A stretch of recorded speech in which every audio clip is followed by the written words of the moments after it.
Hello and welcome to the Lenko Show. This is episode number 87, or depending on what platform you're listening on, this is Gameday Kicking episode number one. I am your host for today, Alex Lenkowski. I am currently the kicker for the Manchester Titans, Great Britain Lions, and I have the pleasure today of being joined by CFL future Hall of Famer, Edmonton Elks, number 18, Dean Faithfull, head of Gameday Kicking. Dean, welcome to the podcast, man. Thank you for having me on, mate. Appreciate it. It's all right. It's an absolute pleasure. I know we've spoken endlessly about doing this because we always end up speaking on the phone for 3 or 4 hours at a time till early hours of the morning. So it's nice to actually kind of control it a little bit, and we'll have a bit of direction with this. Exactly. We might as well record it and let some other people listen as well and listen to us chat on. And then they can just make a judgment on if we're chatting shit or not. They can decide if they don't like us. They can decide if they do. It's quite simple, isn't it? Not worried yet. Perfect. So Yeah. first off, we've got absolutely nothing to hide. We're going to be as open and honest with you as we possibly can. We've got no secrets. We're not trying to sell you, scam you. Literally, it's the best opportunity I've ever had to sit down with a professional athlete and speak to them about their career, their life, their journey, and find out the process and the details and the intricacies of it. And if you can't learn from that, who are you going to learn from? Agreed. Well, agreed. Well, I suppose I agree. But you're talking about me, so I don't know how true that is. Hopefully, what I say is worthwhile. But So I wouldn't be me. That's my first bit of advice is don't be me. yes, obviously, first year in the CFL last year. Who would you say that you looked up to? Like we're currently on about like role models and things like that. So like who did you look up to previously and kind of think, do you know what, like that they've got their shit nailed? As far as kicking an American football or in general. Yeah, you can go kicking American football and in general if it's a different person. Yeah, well, I mean, I suppose my first real experience of someone that was in the professional game was a guy called Roberto Aguero, um, and that was out when I was in Florida. And I suppose seeing someone like him kick was massive. But I suppose more recently, I'd say so. A guy called Paul McCallum, who actually is like a CFL Hall of Famer himself. So you mentioned CFL Hall of Famer. And this guy went on and played till he was like 45, 46. And so that's probably a goal of mine. So he's been a big one for me more recently. Before that, it was all football players. You know, I've got a football background, soccer in the other term, but yeah, it was all football players. And so I never really had a kicking sort of someone to look up to in the kicking world when I first started. I sort of watched everyone. It's all NFL kickers. Come across Justin Tucker, and his videos. Just obviously one of the best to ever do it, and kicks it very different to how I do. But just trying to watch and mimic his stuff in the early days was really important. What would you say the main differences are between your style of kicking and Justin Tucker's? He is I suppose you would say he's unorthodox. There are certain kicking fundamentals which we all kind of learn and teach, and if you go throughout the kicking world, you'll hear them from every coach and player. But here's his kind of unorthodox in that he's very lean. His plant leg, he leans a lot, and he kind of comes in side on, and then he hits a lot of power through it, and his plant leg is really close to the ball. But because he's got so much lean, he gets that great ball contact and smashes it through. Whereas someone like myself, I have a bit of a wider plant foot because I'm taller. I think it helps me get my big long leg through the ball. Whereas if I was too close to the ball with my plant foot, obviously I'd probably hook it every time. Yeah. But Tucker finds a way to smash it through the middle, and so yeah, he's pretty unique in his technique. Because this is the thing, isn't it? Like there is a formula to teaching it, there's a formula to developing the skill, but then you consider the different body types, the different styles of each individual person. There is no one correct way. What you need to do is basically find the way that works for you the best. Is that was that kind of your approach with your like technique development? Yeah, I mean, you don't realize it at the beginning when you're learning, because you're obviously learning those things, and you think, how can I mimic the best players? And that's what I did. I was looked at every bit of video I could, and anyone I came across who was a kicker, I just watched their technique. And you do try and mimic it, but yeah, you realize quickly that everyone, especially when you slow it down on camera, everyone's got a different technique, and there might be two, three, four, five things that are similar and you want to teach, but you can't mimic each other in the same way. So yeah, I've realized that you have to trust your own technique, and as long as you've got those two or three really important things in place, you'll probably hit a good ball. And probably the most important part is contact. You can jump around and do a turn and do some cartwheels and then kick it. If as long as you got good contact, like, it's going to go through the post. So yeah, I think that's definitely something I've learned is that everyone's different. So there's no one way of doing it. How easy did you find it? So obviously you mentioned that you came from football background to start with. How easy did you find it to actually transfer those skills from kicking a football to kicking an American football? I was lucky, to be honest. I found it quite easy. And although if I look back at my very first film, which was only 3 years ago, I started kicking American football. If I look back at that film, on the rugby field in Southampton, it looks pretty terrible comparatively. Like, I look at it now and I go, wow, look at that. Like, I was, my head down, didn't have much follow through, but I was still managing to hit a good ball. And that's because I think, my football background, or maybe I was just a good ball striker, helped me in that. So yeah, I think I was lucky. I was saying to someone the other day that I think there are things you can, if you're young, there are lots of things you can learn to make you a better kicker. But if you're older like me, if you don't have time and you're not a good ball striker, it's probably going to be very difficult for you to get to be an elite kicker. So I think I was lucky in the fact that I could just strike a ball. You could probably put any ball down in front of me and I could probably smack it. And it's similar for yourself. You just got that decent strike on the football, and not everyone has that. So I think, I was lucky in that it was easy to transfer those skills over, because then it was about tweaking the little things that made me look like a kicker, follow through and being tall and good head position, all those things that I've developed over the years. But yeah, luckily I just could strike a ball. Yeah. So I remember when I was first starting, it's similar to you, just watching tape of people doing it and then trying to copy things. Again, watching Justin Tucker kick. I think he was probably when he was still at university, still playing in college. I saw a couple of his videos there and thought, fucking hell, like, I want to be able to whack it like that. Yeah. Then you go down to the training field, you just practice, get rep after rep after. I actually found that bit quite easy.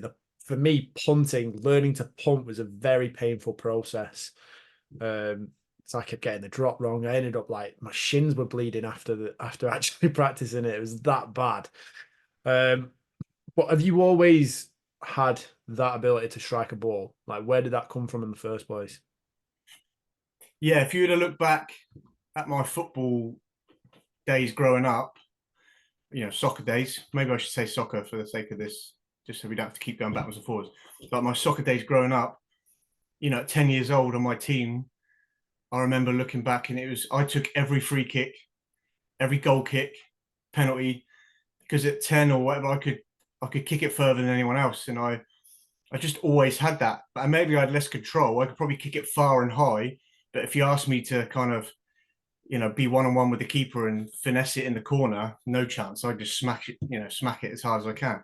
So I look back at those days and think, well, that probably did really help me, because all I was doing was lumping it. And there's a joke between some of my mates. I always used to hit the crossbar in the games. I'd shoot and it would smash the crossbar and bounce about 50 yards backwards, like, just because I would welly it as hard as I can. So yeah, looking back, I was probably always made to be a kicker, and I probably would always been a better kicker than I was a soccer player. So yeah, maybe I wish I'd started much younger. But we grew up playing soccer here, football here, and that's just what we do. Yeah. I think there's a lot of similarities actually. So I used to be exactly the same thing. Like I would play in as a central midfielder. I played centre forward, centre defence. And I would always go, I would depending on like how big the pitch was some days, like if I was playing centre forward, I'd go back and I'd take the goal kicks just because it would be landing them in the opposition's penalty area. It's like every single time you get a goal kick, it's just a free set piece. It's a great chance to create a chance to score. And same as you, whenever I got the ball, I just used to just didn't matter where I was, just smash it and just try to score from anywhere. Like I remember the first year we actually went to 11 aside, and I scored so many goals that season because there's just nothing even that special. I just used to whack it over the keeper's head from everywhere. I loved it. It was fantastic. Was there a point that you developed like a bit of a fascination to just like, when you hit a golf swing and you see the ball, it's like the perfect drive, and you just think, just felt so good, and it looks mint when it just travels off into the distance and sails away. Did you get that? Do you get the same fascination with that? Yeah, 100%. It was always, yeah, always about the ball strike and how it moved. I'd always shout. The two players would always shout would be Gerrard or Beckham. Do you know what I mean?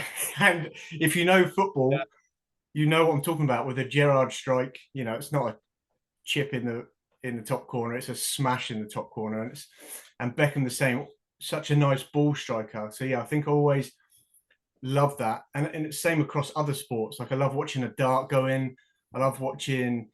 I go shooting sometimes. Like grew up hunting, so even like accuracy things and target practice always fascinates me to be able to have that ability to hit a target, and have that control and composure in chaos to hit a target. And so yeah, I've always been a little bit obsessed with that. How do you think that transfers across? Like, do you think that that's been a big help as well, actually, like doing that shooting practice, that ability to breathe, focus, like pick out that very specific point, like even just from a mindset standpoint, how much do you think that's actually helped you when it comes to kicking a ball now? Yeah, massively. I think like when I reflect on it all, it must have helped, and being focused on those sort of things. You have to be focused on those sort of things as a kicker. You have to be obsessed with the target, right? It's almost like you're an assassin or something. You have to focus on your target and calm yourself in that situation. But when you're ready to fire, you fire, and it's with conviction. And putting all those things together is not always easy. It's easy to kick a ball going slowly the whole time, but then you're not going to get as much power as you want. And at the same time, if you just run at it and smash it, you'll get lots of power, but then you lose accuracy. So it's finding that like beautiful balance. Um, so I think all those things and being that way, that having that mindset has definitely helped. Because you become obsessed with the target. You get joy out of finding the target. How can I hit? So when I look back at all the sports we play, and even like in England, darts, pool, all those boring pub games. When Dad took me down the pub and chucked us in the corner, give us a couple of quid, and said, "Go and play darts or go and play pool." Even pool is it's accuracy. You're steadying yourself to find the pocket. So I think having that mindset has helped me now. So yeah, I'm probably grateful for that, but I didn't realize it. Until you reflect, you don't realize that that's probably helped you. I think it's that sniper's like a sniper's mentality, isn't it? Where you can sort of, like you say, amidst all the chaos, control your breathing, slow everything down, control your heart rate, and especially in the chaos of the game, like if it's quite an emotional one, if like everyone's all hyped, and then you've got to be there, fucking ice cool, and chill out and zero in on the moment, and then pick your target and still be precise, still execute while you've got people trying to put you off, crowd noises. Like it, what's your specific process when you get to those moments? Like, do you aim at anything specific in the crowd through the post? Like I think Johnny Wilkinson, he spoke about it, where I think he used to imagine like a little old lady sat there with a Coke can or something like that, and he just try and visualize her and just knock the Coke can out of her hand, that kind of thing. Yeah, obviously, home games you kind of develop a habit and you find the same target every time. And maybe when I go and play away in different stadiums, it might be a different target. But yeah, I'll always find something to aim at. And I usually do that pre-game. I'll usually take myself out to the field, and I'll go at different distances and look up behind the stands. And sometimes it's hard in the stadiums because it's just full of people. There's not always a lot to aim at. Some of the stadiums don't have a backdrop, and it might look through to a lake in the background, and it's like, then you might just be aiming for a tree, or something in the background. But I always make sure I aim high, even probably higher than I think the ball's going to go. Do you know what I mean? I visualize that the ball getting some good trajectory and like getting high through the post. Because if you aim too low, like, I feel like that, just for me, is you're increasing the chances of hitting it low. So I always imagine, right, I'm hitting it right up in those trees. I'm hitting that seagull flying over.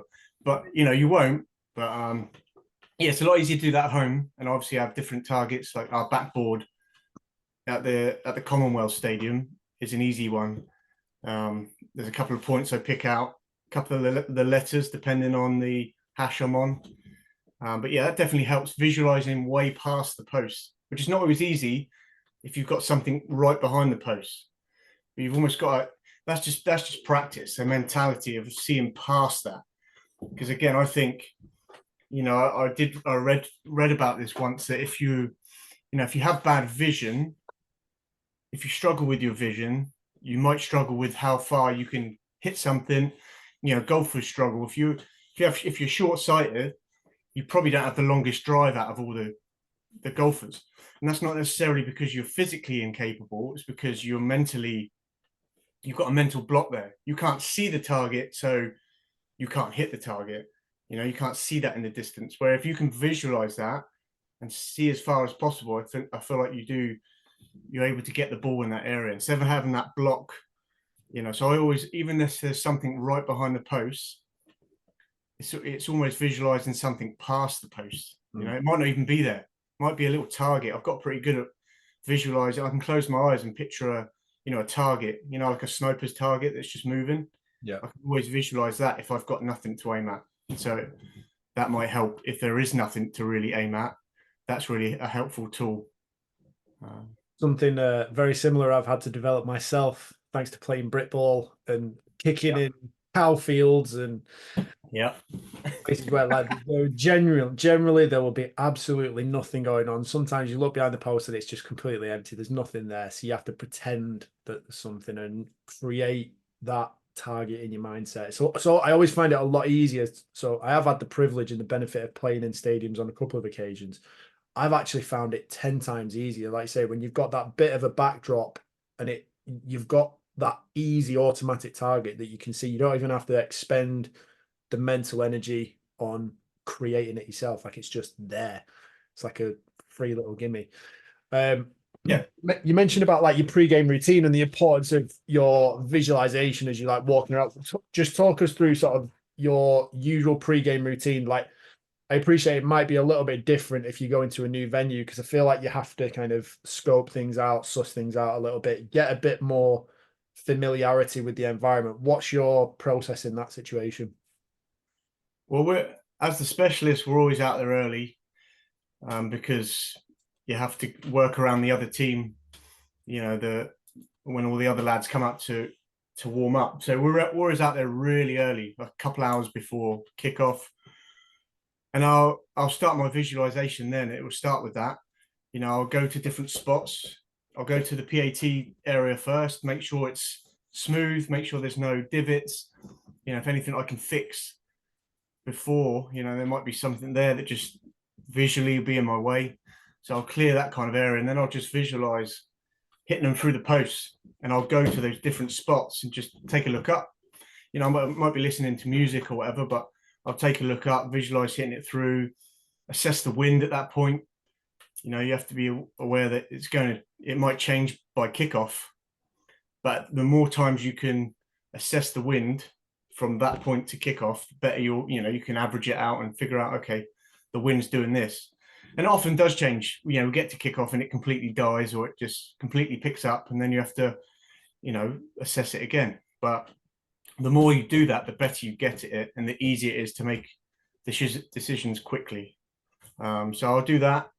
So is that not even like not even kicking a ball at that point, just walking around going spot to spot, visualizing a kick, imagining do you imagine like fixing the snap and the hold into that as well and any kind of potential rush and just do Yeah, you just that yeah, or- yeah, visualize any situation really. Just kind of make it as realistic as possible. You kind of stand there looking a bit weird because you just kind of like looking down. And yeah, I don't take too much time doing it. Don't think about it too much. Just keep it really simple, but make sure my mindset with it is if I've already seen that image before I go out and play, I'm already half prepared. You know, I mean, my brain's already processed that. I've seen exactly what it looks like to look up at those posts from 40 yards, from 45 yards, left hash and right hash, and I can, my brain's already processing that. So when I go out into a game and do it, it's not like, oh, this is new. I haven't seen all this. There might be crowd noise in this crowd, and there's people ringing bells and making all kinds of noise, but you're already prepared. So yeah, no balls. That's just me going out there with my trainers on and just visualizing it. and do you visualize any circumstances, any situational kicks? Like do you see like visualize a game winner? Do you do anything like that? Yeah, yeah. Usually is more often not will be a game winner, and so yeah, I'll visualize that just because that's a good thing to get in your mind and make you feel confident about it. It's a good feeling to, and when you know what a game winner feels like yourself and like myself now, you kind of bring back those feelings again, and it's a nice, just gets you in a nice, positive mindset. So yeah, I do visualize game winners. I definitely don't visualize anything negative happening. No. And all that, although that can happen, you might think realistically, well, that could happen. A drop snap, a dropped hold. I mean, a bad snap, But yeah, I don't tend to visualize those in training. I might visualize and we might work on stuff, when we're in practice. But on game day, I kind of keep it all very positive, hitting game winners. I do the same for kickoff too. I go to the kickoff line and visualize a big ball, visualize where it's going to go.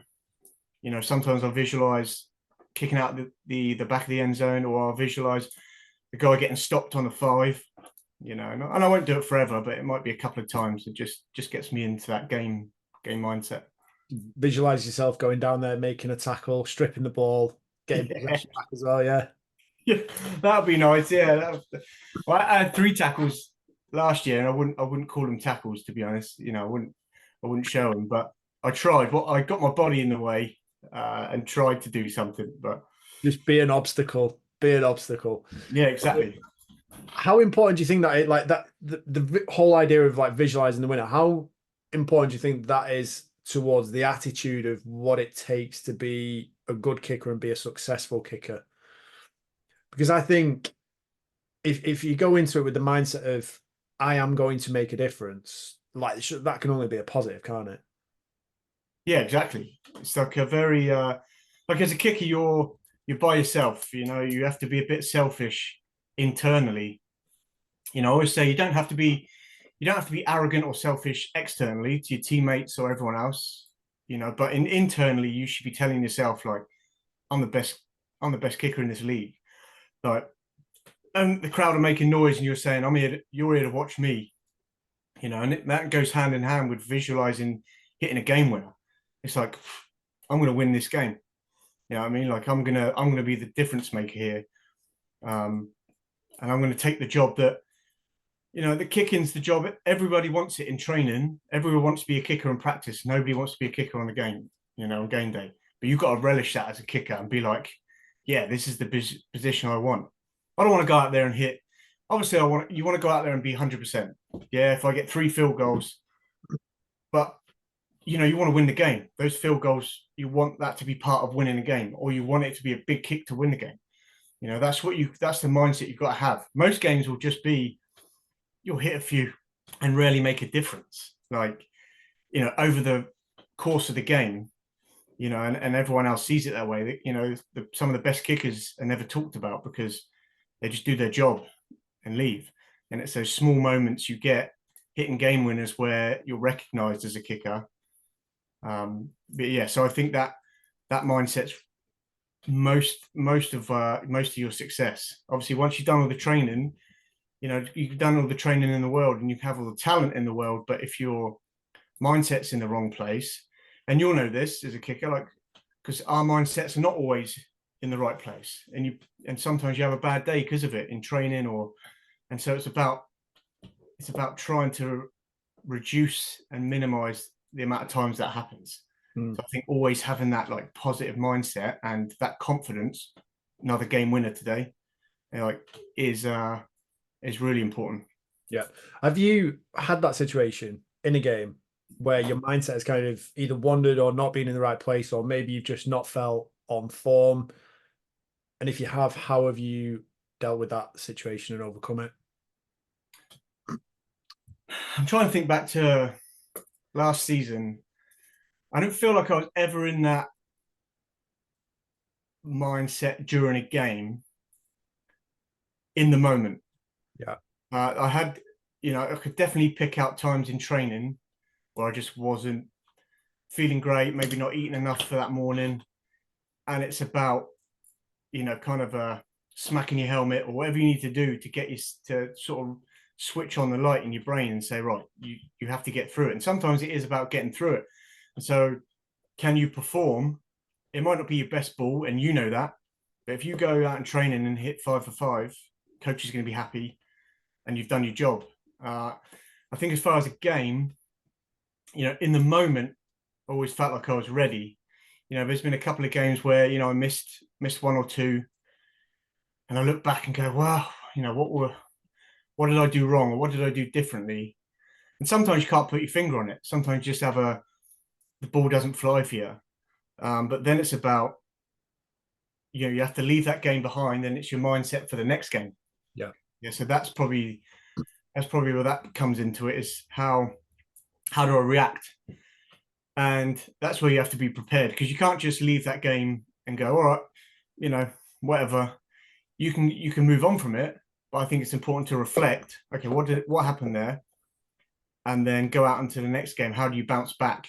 And there's been one or two times where, by my standards, I've had a bad game, and then the next game I bounce back and go 100%, hit 3 for 3, help us win the game.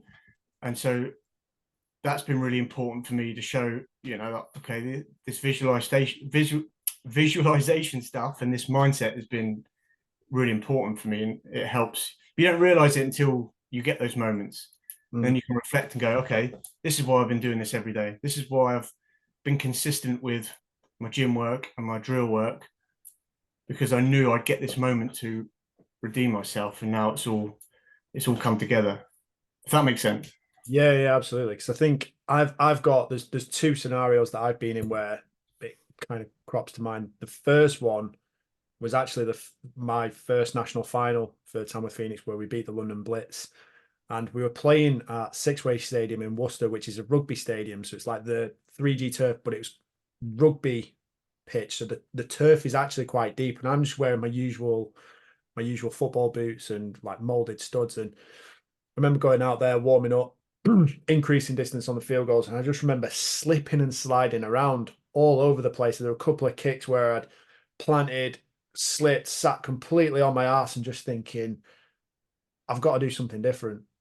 Like, I've got to change what I'm doing right now, because if I approach and hit a ball like that in a game, I'm going to potentially probably miss the kick, get it blocked, or ultimately absolutely screw the team. So I then spent the rest of the warm up changing my approach and tweaking my kicking style, which that's not the easiest thing to do, to make sure that as soon as I'm making contact with the ball and following through, I'm actually still staying on my feet. And yeah, fortunately that worked out all right, because it was 100% through the game, and we won the final, won the Brit Bowl, and went home happy. And then probably the more recent one actually was last year when we played France for Great Britain, and the entire process leading into the game. And I don't know if you have these kind of issues at the professional level. Was sat on a traffic jam on the motorway, a couple of hours before kickoff. So we got the team bus from Nottingham where we were staying down to Coventry. We're sat on the motorway for about an hour, not moving anywhere. So we're late to the stadium. Obviously, you mentioned like normally the process will be off the bus, get out as early as you can, go for a walk around, familiarize yourself with the environment. Didn't really have any time to do that. It was literally into the change rooms, quick change, back out onto the field, start warming up. Then I get called back in. I've got to stand around and wait till my passport gets checked. And all the time I'm kind of stressing and just thinking, for fuck's sake, like, just let me out, let me out. I need to go. I need to go. And I just remember like going through the warm up and thinking, fucking, I'm all over the place, all over the place. All I did was just concentrate, relaxed as much as possible, and just thought, just find the rhythm, just find a rhythm. And then the self talk kind of kicks in, and you go through the process of trust your technique, the things you touched on there, like you understand the hours that you're putting on the practice field, the training pitch, in the gym, nutrition, all the mindset work that you've done. And eventually you kind of fall back into the pattern of this is the zone, and you're able to work and function through that. I don't know if you have any of those kind of issues at the professional level, but No, but that will put you in good stead. Like that's the right. I think you need to experience those things to put yourself in the right mindset, because there's people that will respond differently, right? And look, what I hear a lot in the kicking world is, play. They always refer, as a golf term, just play with the clubs you brought that day. And like that's all you hear. And there's some truth in that obviously you talked about that last game where you kind of tweaked things, and that was more of like a footing thing, right? You're trying to get your foot in, and so maybe you need to tweak things. But most of the time, if you talk about that instance you just talked about, being late to a game, you might not have time to warm up. As a kicker, your mindset needs to not change. Like, you should be confident, even if you don't get time to warm up, that, all right, I've done enough in the past. I've done enough drill work. I've done enough training. I know how to kick a ball. I'm going to go out and kick a ball. And so that's what it means. Like, play, and if things aren't quite flying as well as they are in practice, in warm up, that's something I'm really mindful of. If my warm up isn't perfect, I don't let it bug me. yeah, It's just warm up. yeah, Just warm up. I've got to get those cobwebs out. This is what I brought today. This is the leg that got out of bed, and this is one I've got to use. If I start thinking about too much, it's definitely not going to work out for me. And usually, I go on and have a good game. So I think, that's an important one. Is that that the experiences like that, you just need to be different to other players in that. I'm good. I'm going to go out and just do what I do what I always do. Yeah, I think that's an important way to think about it. Like, your warm up is literally that. It's not about being perfect. You don't score any points in your warm up. Like, it's always nice when the ball's flying through and it's coming off the foot great and everything feels perfect. But like you say, it's literally dusting off the cobwebs, greasing the wheels or greasing the leg, and familiarizing yourself with conditions. And then you're in a position to be able to perform. When you're running a gate, is there any self-talk that goes through your head as you're setting up for a kick or as you're going through the process? I keep it really minimal. I save all that stuff for practice and training. And I might set myself a couple of buzzwords for training and possibly games. If I've been working on something all week, it might be stay tall, which I don't have much problem with these days. I do a quite good job at doing that. But, the only thing I might tell myself as I get back in position to kick would be stay tall. But that's it. I'm not going to think. I don't think there's much time for thinking about anything else. And when I look back at the kicks over the season, I don't overthink, which is a good thing. Yeah. If you ask me, I could make a kick and come off the field and you say, Dean, what were you thinking about? I'll probably say, I don't know, nothing. Yeah. Yeah. But I can't tell you what, because it happens. And I think training's the time for that. But in a game, my brain just goes, and you don't hear the crowd, and it's just go time, and that's just practice. Maybe some people are better at it than others, but I think you can practice that mindset of just going out there and focusing on the ball. But I always say, you watch young kickers train, and they might think about 5 different things before they kick it, and then they shank it, and it's like, well, I'm not surprised, because you can't think about 5 different things. Yeah. Pick one if you have to and hit it. By the time you get to a game, you're not going to fix a bunch of stuff. You can assess wind. You can say, I'm not hitting the ball right today, and then you can maybe hit a few times into the net. But if you're going to overthink it, it's probably not going to go well on game day. So I don't think about a lot when I'm out there. That's probably by accident. I always feel more comfortable in a game than I do in practice. Yeah. Get me out in practice, I'm more relaxed environment. I've got time to think. People are laughing, joking about other stuff, not even watching you kick. Your coach is behind you. So you're thinking about all this stuff in practice. In a game, I don't even feel that. Don't feel that pressure at all. It's like, run out there. Here we go. You're here to watch me. And that's a good way to be. That's a good way to have it around. You want to be more. If you're going to be nervous in training, not on game day. I always find training worse as well. Yeah. I always find training worse. Yeah. I think you're right there. Like, in terms of self-talk, as soon as you start overcomplicating it, if you start to break down and think about every single component of your technique as you're lining up to kick, I think it was a Tony Robbins seminar that I went to, where he's one of the phrases that sticks in my head is, if you get in your head, you're dead.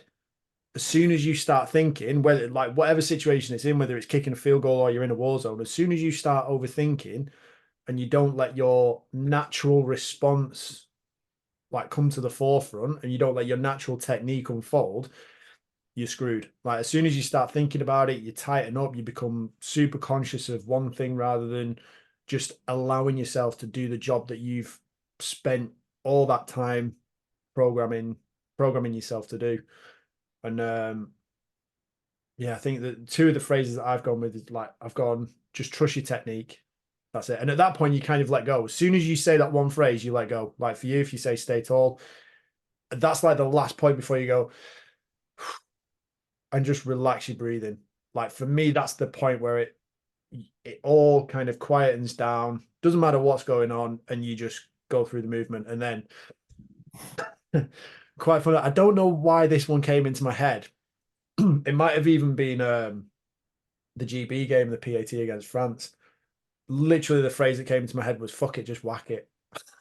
I was about to say, I was literally thinking that in my head, is that I used to have a method where I would just say, smash it. Sometimes, fucking smash it. And that'd be it. When I was at these combines or at these events in America, that would be my thought. My thought would be, smash it. Yeah. And that gave me enough, like, conviction. And also, like you said, you let go of everything else. Yeah. I'm not thinking plant foot here, head here, arm extended. I'm thinking, hit the freaking ball. And because I've done the movement enough times, I'm going to get my head in a decent spot. I'm going to get my arm in a decent place. And hopefully I'll smash the ball.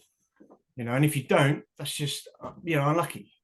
It's just, that's the game. You might not hit the best ball ever, but you're giving yourself the best chance to do that, rather than overthinking it and then, hitting 9 out of 10 bad. So yeah, that's funny you say that, because I was thinking the same thing. I don't do it so much anymore, but yeah, I used to just be like, smash it. I think the other thing as well is it actually helps you let go of that end result as well. Like, whatever happens, like, obviously, if it goes through the post, you're the hero. If you miss, if you do a Tyler Bass and put it wide right, it is the worst feeling in the world, isn't it? Yeah. Yeah, no, it's horrible. It's horrible because you almost can't understand it in that moment, because you're like, I did everything I usually do. I did nothing different.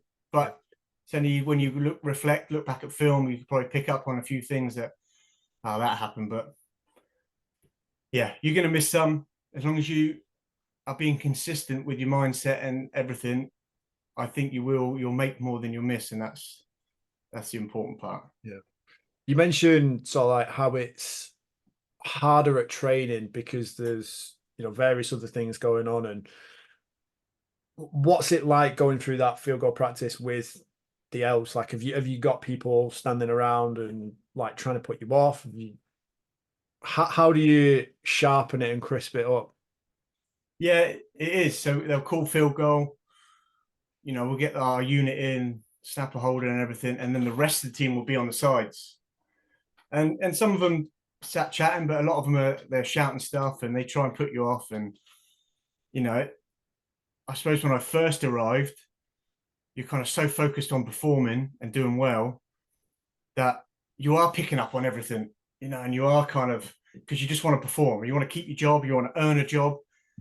Once you're in and you're mid-season, it's a little bit different, but you still deal with them heckling on the side. But it becomes more of a, like, you're just smiling now. You might give it back, and but yeah, it does make it a bit more. There's a bit more on it as far as you want to impress your teammates, and that's your chance to do it right there in front of them, and they can see up close what it's like for you to kick a ball. Yeah. And like the better you are at doing that, the more you get respect for them. And the best way you can respect your team is by making kicks. So like that's why I think in those scenarios you are more nervous, because you're like, okay, I want to prove myself every day that I should be here. Here's how it goes. And like when you're out in a game, it's just kind of you in the unit, and again, you just don't have time to think about that stuff. But yeah, I suppose it's one to be wary of, because like during training, if you're too slack with it, if it becomes too comfortable, then you're not mimicking any sort of game scenario. And when it does become a big moment in a game and a loud crowd, you're less prepared for it. So I do take those periods really seriously. It might only be 5 minutes, but it's 5 minutes being switched on. And it's almost like as soon as it's over, it's like a deflate button. You stab yourself and you deflate like a balloon. And it's just like, okay, relax now until the next period. I think that's important, just trying to mimic, a pressure scenario. But yeah, they're always all around. They're always shouting stuff, usually about the Queen or, tea and crumpets, because that's what they heard on TikTok or something. But it's like, yeah, it's funny. It just makes me laugh. Have any of them, or is there anything that sticks in your mind that any of your teammates have come out with that's managed to get you to bite? No. Or are you just quite good at just like completely zoning it out and just being like, I'm not getting involved kind of thing? No, yeah, I'm good at zoning it out, to be honest. Like it will make me laugh, and it's usually nothing's ever. We got a good culture at the Elks, good team environment, and it's never crosses any lines with the abuse, and it's always funny stuff. Being English, I'm an easy target. It's always English stuff, which I'm expecting. So yeah, I've had times where I've been really focused and I've set myself up, and then someone said something funny, and that's kind of got me, made me smile. And that's almost, they've got me, in their head. We've got him, he's reacted. But in my head, it's not changed anything. I'm not put off by it. It just means, okay, that was quite funny. And then I'll go smash it through. And then once you've hit it through the post, you sort of turn to the fella that did it and give him a little smile, and they sort of give you, okay, respect kind of thing. But I think that's important. It's good to have that happen. But yeah, nothing's had me bite. You have to do a lot to offend me, and a lot to get me to bite in those scenarios, because what does it matter? It's not, if I make my kicks, no matter what he said or what they've, whatever's gone on, couldn't care less. Like I'm making my kicks, and I'm going to be all right. Yeah, I think it's I mean, I've sent you some of the footage from our sessions at the Titans as well, where we've got similar stuff going on. We've generally got a smack talk team, and the head coach, Jonathan Homer, is probably one of the worst for it as well, actually. Like on Sunday, he like he calls me boring because I just don't give him any sort of reaction. But I will admit, he nearly got me on Sunday.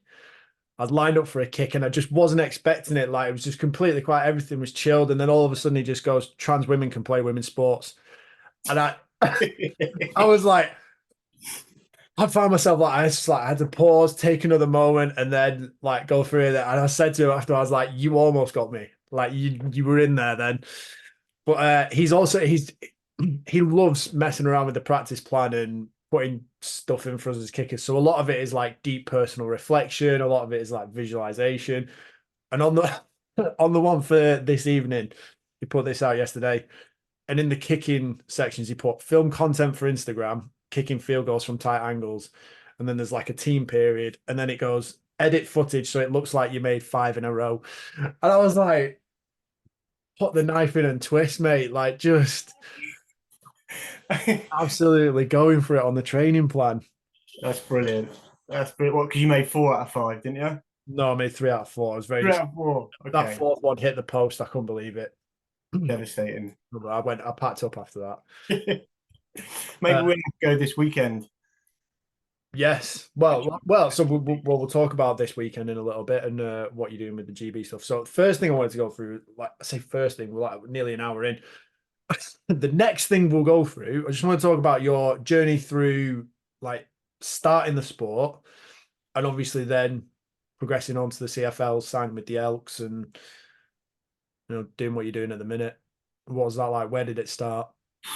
The long story. You can go back as far as you want. Go back to playing soccer if you like. Sat down, all right. Let me have a sip of my rain. You got water. You doing something? They say kickers have a short-term memory, so you thought I might challenge you by asking you to go back a little bit further. Yeah, yeah. It is a long story, but it's a story I'm really proud of in reflection. But it's such a it's a long one, and it's just different. And I never expected to get into kicking.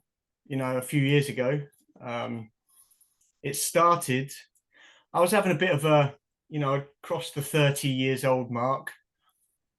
My soccer career was sort of not becoming a career anymore. It was sort of at the end of it, and I was thinking, maybe it's time to grow up. Maybe it's time. And you get that from people. You come back home and friends say, "Oh, mate, when are you going to grow up?" and call you Peter Pan. And I've always had that forever. And I let people do that. I'm like, you can think I'm just dicking around, but I've got a plan. I always had a plan. And I was thinking about how could I settle down, to be honest. I was like, I do want a family one day. I do want to, what can I do? And I got a job as a project manager.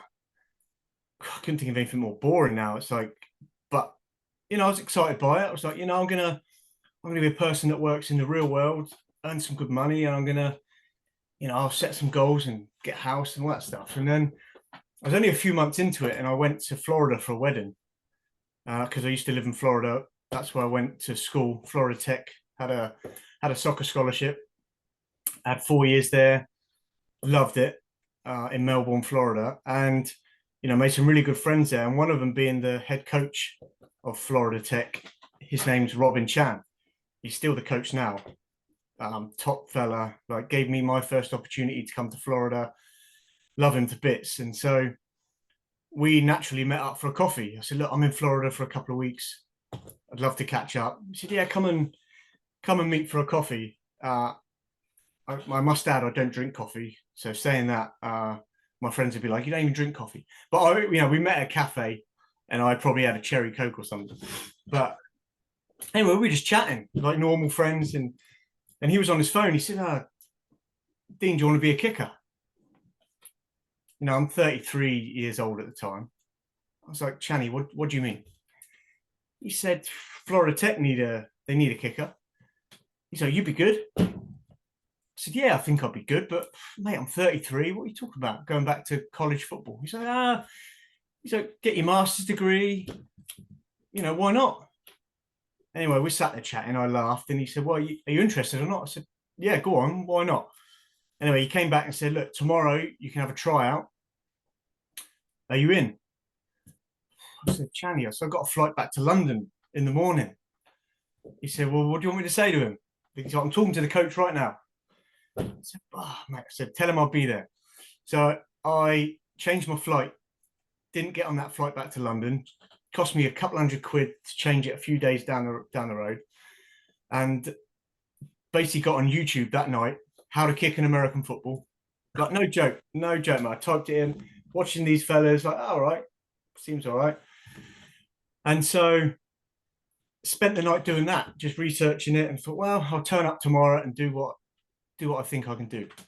So I turn up, the coach is there. He had me do 4 or 5 kickoffs, just put it on this weird block thing that I've never seen before. You know, this kickoff block that I'm like, what is this? You know, this hard leather ball. He said, just kick it. So I run up, boom, and it flies over his head. He watches the ball go over. He says, all right, one more. He throws another one. He goes about 50, 60 yards back. Boom, over his head again. He's like, run and got the ball. He said, you sure you've not done this before? He's laughing. I said, no, just kicking it like, you know, and I probably look back, I was probably kicking it exactly like a goal kick or something, you know, just running up and just trying to welly it. Anyway, he says, all right, seen enough there. Field goals. We did 4 from like 40 yards. I think the first one went off and hit a pigeon at the other side of the, you know, on a roof, nowhere near the goal. So I was like, oh, this is a bit weird. And the coach was holding it and he was putting it down for me. So he was kind of mimicking like a live kick. Anyway, the next 3 I sort of hit through, you know, and I'll probably look back and think they probably weren't pretty balls, but, you know, I was smashing them through. And he said, oh, you've got a lot of leg strength. He's like, I can teach you the rest. And the coach was Steve Englehart. He was the coach for Florida Tech at the time, when Florida Tech had a football program. And so by the time we walked back to his office, he had offered me a scholarship. He said, yeah, I want you back here. He said, I'll teach you the rest. We'll get you back in Florida in a couple of months. And I sort of said to him, well, coach, I do have a full-time job back in England. I've got to think about this. You know, I've been away for so long. And to be honest, I didn't think about it hard. I think by the time I got into my car, I was like, yeah, I'm going to come back. You know, like, this is easy decision. And so, yeah, went home. That was January 2020. Well, February 2020, if you'll probably remember, was COVID come out of nowhere. And this weird thing called COVID was popping up. And I'd already made it home, but was supposed to fly back out to Florida like a few weeks later to learn the real fundamentals of kicking, you know, learn it properly. But yeah, then I couldn't fly. So COVID happened. We couldn't fly. We couldn't travel. Everything shut down. And, you know, we all know how it went. And so I was like, well, what can I do? Like, how can I keep this little dream or this little plan alive? So I couldn't travel to Florida. So I ordered a couple of balls on Amazon. I had connected with some guys at Solent University. And so I managed to use the field there. And so, yeah, I bought a couple of balls on Amazon, and I just went out every day, trained there a little bit. And then in between, I was on rugby fields. There's a local rugby field down the road from me, like a cow field. But it was like, the weather wasn't too bad. We were getting into sort of March, April, and it was getting better. So I just kicked every day. I had a couple of days off, but every day I was out there. And I quit my project management job, which everyone thought I was a bit mad for. And then I picked up a job on a construction site, doing some roofing on a big barn in the middle of the countryside. So I was doing that during the day, and I'd get home, get changed, run straight back to go straight out to the rugby field and just kick. And then I bought a tripod, I'd watch back film, and just working on everything I could to try and be as good as possible. I did a bit of online coaching with a company in the States, just one session where I learned a couple of things, you know, as far as follow through and the differences between my technique and, you know, like an NFL player. And so then I started really working on those things, waiting for that phone call from Florida to say, you can come over now, or waiting for the government to let us fly, right? I was thinking it's going to happen. You know, and there's part of me thinking, maybe I'll never get out there. Maybe I'm stuck here now for a while. Maybe, you know, I might lose the scholarship. And that's really what sort of happened. So May 2020, I just got off the construction site, off the roof, knackered, about to go kick, check my email, Florida Tech cancels football program. So I'm gutted. I read that, I'm gutted. Like, they cancelled their program. They said it was something to do with COVID. They were losing money every year. So with that, I had a text from the coach. Really sorry, Dean. This is not going to happen. So, my scholarship and all that was just gone. But by this time, I'd already been accepted into the school. I was already on the NCAA, in their system. And so again, I was like, instead of being defeated, I was like, well, how can I've been training 3 months every day by myself on a field. Like, this is not the end. Like, this, I'm not letting this go. I've given up work for it. Like, I'm going to make something happen. So I went in the transfer portal, and honestly, part of me thought, well, who's going to pick up a 33-year-old kicker who's never kicked in a game before from England? And I thought, but we'll see. So I posted videos of me kicking 60-yarders, 70-yarders, posted videos of me doing kickoffs. And then I had a plan. I just reached out to, I think I had about 20 schools that I connected with. I drafted an email. I had footage of myself and just said, look, here's my situation. And then on Twitter, I put, I'm in the transfer portal, available for, I had 2 years or 2 semesters of eligibility. And I was really surprised at the reaction. I had about 13 schools message me back and message me on Twitter. And one of them was CSU Pueblo, Colorado State Pueblo. And, we ended up on a Zoom call. We chatted. It was, we joked about my age and all that stuff. But it was like, the coach was like, well, we really like what we see. We'll give you a shot. And so I was obviously over the moon. I had a few offers, a couple in Mississippi, one in Georgia, and dotted around. And I had to make a decision, and I made a decision to go to CSU Pueblo. And so I ended up, that summer, I still was training by myself. And then right before fall camp, before preseason, they gave students the ability to fly. Obviously I had to mask up, be tested, all that stuff. But we could fly. So I was straight on the web, on the internet, booked my flight.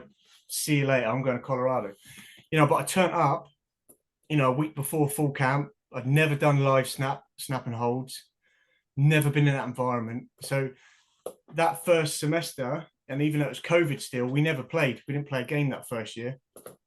But it gave me that opportunity to learn how to be an American footballer, how to be a kicker. I had this very raw soccer style, but that gave me a chance, right? Hit live kicks, work with the team, understand what the pressure's all about. So I had all that time to prep. And it was a little weird being, 33 back at university, but I really just, again, I had that mindset, don't care. This is what I'm doing. I'm going to turn up, train, go home. I didn't live on campus, didn't get involved in any student life. I'd done that. Back in Florida Tech, I'd done that at a normal age. So I had, I was very focused on come in, kick, train, get in the gym, eat well, go home. And I did that whilst getting my master's degree. I got my MBA, which obviously I thought was going to be really helpful. Whether football had a future or not, I had an MBA master's degree. I could go on and use that. So yeah, I had 2 good years at CSU Pueblo. I can't thank them enough for giving me that opportunity, because again, it's not often you can have a 33-year-old who's never played before get an opportunity, and I was lucky that someone gave me a chance, and, I was very persistent with it.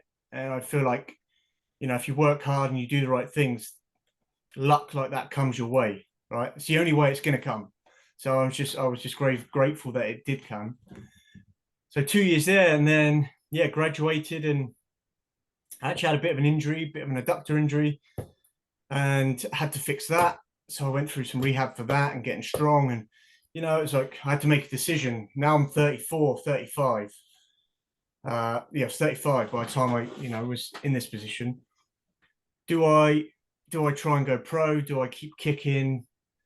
Do I just get a job and grow up like everyone's been telling me to do? And even more so now. Now I'm 35. Like, Dean, come on, mate, stop chasing this dream. Like, and then, people, you're doing it in another sport now. What do American football?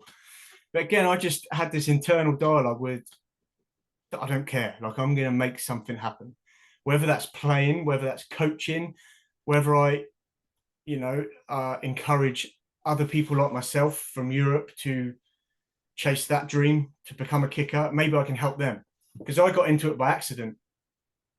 But how can I thought, how can I help them have opportunities on purpose? And so that's when, I was healing, I was getting fit again, and really went through a bit of a dip in life as far as like my mood. I don't know if I look back and say I was depressed, because that sounds really over the top, but I wasn't happy.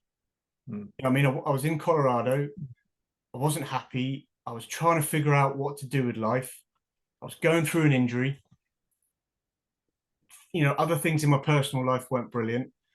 And so, yeah, I had, long story short, I'd applied for another job, an office job. And we'll just keep it at that. It was an office job.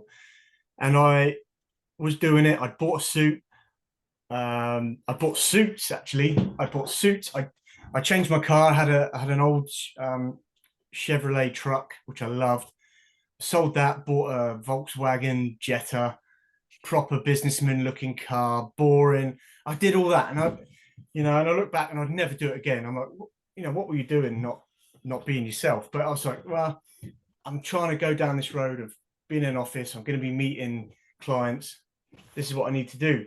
But yeah, I quickly figured out I wasn't happy. And no joke, this is the story, is that I went to go to the gym and I sat outside the gym, no lie, for like 2 hours looking at the gym doors. And this is going to sound a bit, a bit over the top, but it's not. I sat outside the doors. I couldn't go in. Couldn't do it. I just didn't want to. Didn't have the drive. Didn't have the motivation to go in the gym. But what I did do is I went home and was like, I've got to change. Whatever I'm doing, I've got to change. Like, I'm not happy. So long story short, I called the office the next day and said, look, thank you, but I'm really sorry. This is not for me.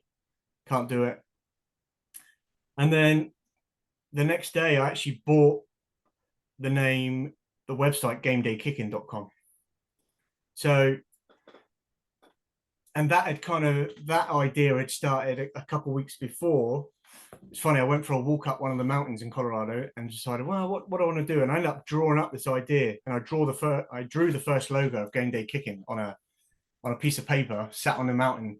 Sounds all very like it was meant to be in that. But I sat on this little mountain drawing up this idea. And that is what I decided that day. This is what I'm going to do. So I bought the website, GamedayKicking.com, and that was my focus. And I instantly was like, it was like a weight off my shoulders. Happy. I was like, okay, this is what I'm going to do now. And then I went into graft mode. I was healing up. I'd fully recovered. I was kicking every day. I started coaching. I started advertising for kids in Colorado, like if you want some coaching one-on-one, and had a really good response, and was coaching a bunch of younger athletes, and was like, right, I can really make something with Gameday Kicking. And so that's how Gameday Kicking started. And if you want, we can go back to Gameday Kicking later if you want. Do you want me to skip that a little bit? I just keep going, mate. You do. Yeah. I'm just sitting here drinking my ice water. Sorry, I need a break. Here we go. I'm enjoying not saying anything. It's just good to listen. So, yeah, Gameday Kicking had started. So I was doing that, but then I also set myself a goal of, okay, I want to play. So give yourself a year, which is a realistic year, because I knew my age. I know myself better than anyone. I know how fucking old I am. So no one else had to tell me that. But I was like, you know what? I'm good enough. Like, I'm fit. I've kept myself fit. I'm strong. I'm kicking better than anyone that I've kicked with. Like, I went to events and, I always knew I could mix it with anyone, professional, college. I felt I was right there no matter what. And I just had to have an opportunity and just fix a few things. So, yeah, I set myself that goal, and I did a vision board. Not a vision board, sort of a goals board. And I had on there things I wanted to achieve, and on that was playing the NFL, CFL, USFL. I listed all the big leagues that I wanted to potentially be a part of. And I gave myself a year. And so then I figured out how to get an agent, which, I didn't know how to do. I was like, how do you get an agent? Like, surely agents find you, or I just didn't know how it worked. So, I did my research, asked a few pros that I'd kicked with at camps, and how do you do this? And I was finding it really hard to get someone to represent me. I think being 33 and not having much, only having one season of college under my belt, it wasn't easy. But then an agency called Pro Level Agency picked me up.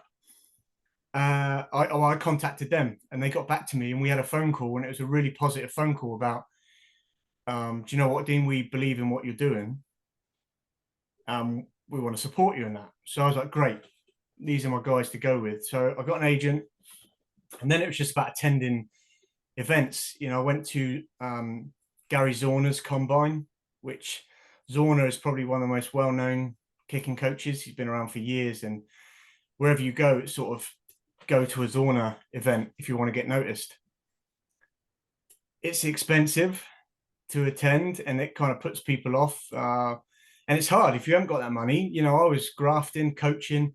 So everything I was earning had to go into attending these events, flying to Arizona, staying in a hotel, and doing these events. And so I went to Zorner's Combine. I think it was in April of 23.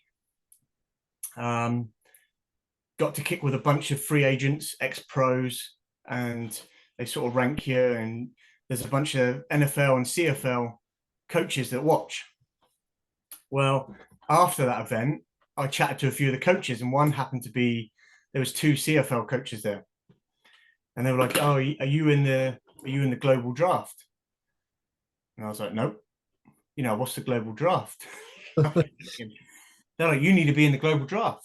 Like, you're good enough. Make sure, he's like, contact your agent, make sure you're in the global draft, because who knows, there might be a team out there that could do with someone like you. And he said there's not many globals out there that have your ability. So I would definitely be in the draft. And I was like, okay, cool. So, I wasted no time. I was on the phone to my agent, just spoke to 2 coaches, like, get me in the draft. We figured out how to do that. It took a couple of weeks before we got confirmation. So you've basically got to contact the CFL, and they approve that they approve you being in the global draft. And then I think there's like a pool of 70 odd players, and then there's only 18 spots that you get picked from. So I was like, well, at least if I can get in there, I'm in there. I'm in with a chance. So we got approval of that, which I was buzzing about. And then it was just a waiting game. The draft was on the 2nd of May, 2023. And so I was waiting for that. But in the meantime, I'd found out there was a couple of CFL open tryouts around America. So the CFL, different teams will host open tryouts around the States. So they have one in Florida, a couple in Texas, changes each year. And you can turn up, $100, I think, turn up on the day and showcase what you've got. So I spoke to my agent. I was like, should I go to these? He said, well, it might be a good idea. You're already in the draft, but I was like, right, I'll pick 2. So I went to one in Florida. I think Saskatchewan were there. And then I went to the big one, which was, I think it was the last Edmonton tryout of the year. And it was in LA. And I was like, can I get to LA? So I had to save a bit of money. I was sleeping in my car. So I had a 4x4 Ford Explorer by this point. I'd sold the Jetta, by the way. The old business car was gone. I was back to my 4x4, and I'd made it into a little camper in the back. So I was driving south in Colorado, coaching for like 2 days, earning as much money as I could, sleeping in my car, freezing some nights, and then driving back up to Denver, where I was living with my girlfriend. So I was doing this journey all the time, backwards and forwards, and saved enough money. I was like, right, I'm going to LA. So I got a hostel in Koreatown in LA, not the nicest area. And I was in a hostel with like 6 other men, smelly men. We're all crammed in this room, little bunk beds. And this was the night before the tryout. And I was like, well, whatever. And I got there at like midnight because of the flight, slept, woke up at like 6 a.m., found my way to the field. And then there was a tryout with Edmonton. So, and what was funny was, yeah, we spent most of the day waiting around because they go through all the positions. They do, you know, they get the quarterbacks going, the receivers. And it's kind of like, oh, kickers will be with you in a bit. Well, they were with us like 7 hours later. So you had to sort of, and that again, that goes back to mindset. You had to have that mindset of, okay, whatever, I'll wait 20 hours if you want, and I'll come on and kick. Yeah. You know, and I could tell like there was other kickers there that were getting frustrated and kind of losing their mind about it. It was hot day in LA. We were hanging around, getting cold, not kicking. But I just kept that mindset of whatever. Like, this is giving me my only chance to showcase who I am. Why am I going to be negative and moan about this? Like, I'm take the mindset of I'm grateful to be here. And I just, you know, I kept hydrated, and eventually we kicked, and I had a really good session. You know what I mean? We kicked over, I'm like, we must have kicked 30 balls, 30 kickoffs. My leg was hanging off. But I did really well, especially on the field goals. And I remember we went back to 60.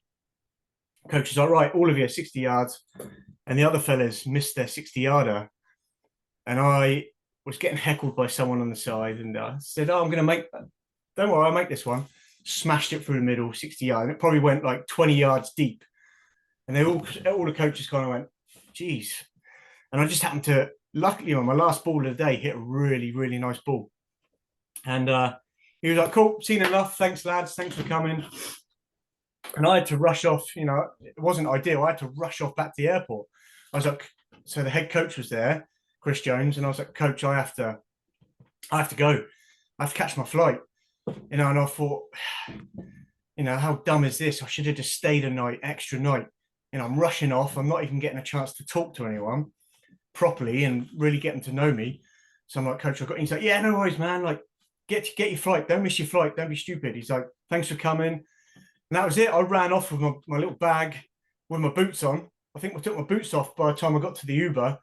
I still had my boots on going to the airport, and went off thinking, well, we'll see what happens now. You know, who knows? And I didn't hear anything back, no feedback or nothing. And then draft day came. It was at 9 a.m., 2nd of May. I was sat there by myself in my girlfriend's apartment. She'd gone to work. And so 9 a.m., I literally sat here with my phone, like waiting for it to ring. Maybe it'll ring, maybe it won't. And then about 9:03, I had a phone call, and it was a random number. Picked it up. It was Coach Jones, you know, from the Elks, saying, "Hey Dean, like really impressed with your tryout, and we'd love to have you at the Elks," and blah blah blah. And the phone call, it's out on YouTube somewhere. I remember seeing it might have even caught it on Instagram, where I saw the phone call from, is it Coach Jones in his office making the phone call to you, and then you can hear you on speaker. It's so weird now because I didn't know you back then, but obviously speaking to you since then, it's so weird knowing your voice, and just like, yeah, pretty cool actually to see that moment. That's pretty sweet. It was a really nice moment. I think I look back at that phone call and think, if I'd known it'd been recorded, I might have said a bit more. But I was trying to keep calm. You know how it is, mate. You don't want to be like, it was a huge moment. Like, I was inside. I wanted to run around and jump through a window and punch everything, just at happiness. But at the time, I was just like, thank you, coach. Thank you so much. You know, thanks for the opportunity. And I sounded like I didn't care or something. Now, when I hung up that phone, I ran around the living room. I had tears. I was just happy, like, I've got a chance. I've done it. You know what I mean? Like, I've done it. I proved myself right. It was never about proving anyone else wrong, because what do I care about anyone else? Like, it was about proving me right. And at that moment, I felt like I'd done that. If that makes sense. I was going to say, surely, like, at that point, it must have kind of hit you in a bit of a big wave, where you kind of reflect on all the things you did leading into that process. You think about the times that you've been sleeping in your car, the traveling, like the taking on an office job, and people telling you that, you know, it's time to grow up, calling you Peter Pan. And Yeah. essentially, I mean, I swear to God, if you go back to training camp now and your teammates don't call you Peter Pan, you know that they haven't listened to you. That's going to stick around, I know. surely. If not, I will. Better than Gramps. Usually it's Gramps. Yeah, but surely that kind of wave of emotion and like just the vindication of knowing that you'd done the right thing, and now, like after everything that you've done, all the hours of practice, all the time that you put into it, and the effort, and essentially the sacrifice, and now being like, right, I've got a team, I've got a chance. Now I can prove myself. Like that must have been unbelievable. Yeah. I get goosebumps now, mate, because yeah, it does make me emotional because I think I did sacrifice a lot of things that were important to me. Like my family are the most important thing to me. And I've spent years away from home, years, long periods, missed birthdays, missed events. You know, every time I come home, everyone's older, kids are older. I miss all that. That's a huge part of my life. And I don't take any of that for granted. And I've had to sacrifice that to give myself a chance. And yeah, in that moment, it had all just come full circle of I've done it. It was worth it. You know, because you could, I look back and think, yeah, I quite easily could have never got drafted, never had a chance. And I might be sat here going, you know what, I tried my best. I wouldn't regret anything, but you know, I never really got a reward for it. I never really achieved what I wanted to achieve. But luckily I had the chance. And yeah, that moment was mad. And I sat by myself, hung up the phone. I was just sat there after I punched the air and run round. And I was like, I never really had that moment to celebrate either. And it all happened so quick. You know, obviously me and my girlfriend celebrated, but then 4 days later, I was on a plane to Canada. You know, I left my car in Colorado. I left stuff in storage, and I 2 suitcases, and that was me off to Canada. And I was like, my life's just completely been chucked upside down, and I'm off to Canada. And yeah, never really had a time to celebrate. And you know, I've took time now. The season's over. I've looked back and gone, like, wow, that was actually a huge moment in my life. You know, I didn't have time to think about it today. I was just like, arrived in Canada, pre-season, season, boom, you know, and there was like 7 kickers that came through. Might be exaggerating, might be 5, or there was a ton of us there. And luckily I was the last man standing, you know, and all of those kickers were good. They're all high quality, decent kickers. And, you know, I just managed to be the one that earned that starting spot by the end. And so, yeah, amazing moment, mate. Amazing moment. Because yeah, all that doubt. Again, it's hard because I struggle in my own brain because it's not about anyone else. It's not. But you know, you hear stuff constantly, and you know people are doubting you, and for the most part, it's everyone's really supportive, right? I'm not going to lie and say like nobody believed in me. You know, I'm not gonna tell that story. You know, like, oh no, they said I couldn't do it. There's none of that rubbish. There were probably a few people that thought, what's he doing? Like, that's nuts.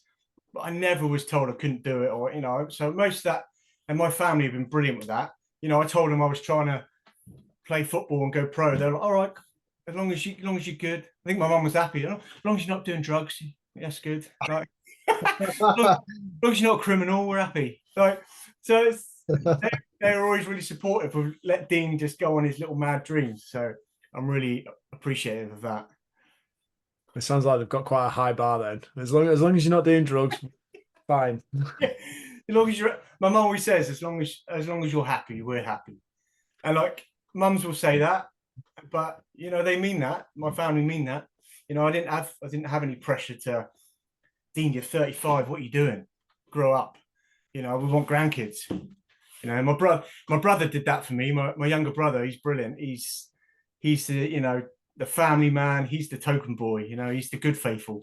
And then there's me sort of going off, I'm doing this. But yeah, I never had that pressure. It was always as long as you're happy, you know, and I'm not, I wasn't asking them for money every week. There are times they supported me over the years and helped me get out of situations financially, but as long as I wasn't doing that and bumming around, they let me do what I wanted to do. So grateful for that. And I don't think they really understood what I was doing half the time. I'm so far away.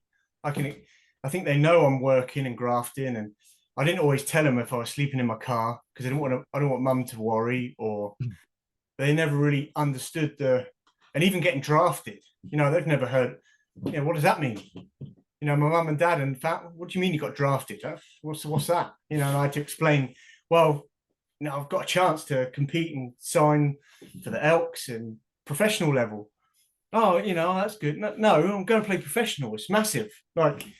And now they look at it and obviously they watch it on TV and they're really proud of what I've achieved. But I think for a while they didn't really know what I'd had achieved. So it's quite nice to be able to share that with them now and say, look, all this grafting I did for years, this is what it was for. And I always wanted to be a professional footballer. This is just a different kind of football. But now it's nice to be able to show them this is what I've been doing all these years. It wasn't a waste of time. So that was important. And then that first season, what was that like? Talk us through that.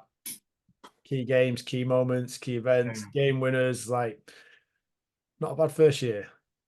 It was brilliant. Yeah. I think as a team, I think you were under pressure quite a bit because didn't put a win on the board for a while, and it was the home record was not won a home game for a substantial. Yeah, it was a couple of years, 20 something games, and obviously we inherit new players. We come in and inherit that on our backs, and but yeah, it didn't really bother me, and the team culture was really good, so we were all quite positive that we can turn this around. But yeah, obviously it's hard. You can't ignore that that's a thing the media talk about every day. And yeah, we came in and it's funny, we obviously expected to not be great, but then a big club like the Elks is expected to do well whenever. They're a very successful team throughout the CFL history, huge fan base, huge organization. And so you're expected to perform. And but I loved it. Yeah, obviously that we had a bad start, and that almost made the winning moments even better. We were well aware what it was like to lose. We'd felt that feeling. We knew what we knew what it felt like for them. And so when we had those winning moments, like the first home win was electric, and it's like a huge relief, but also,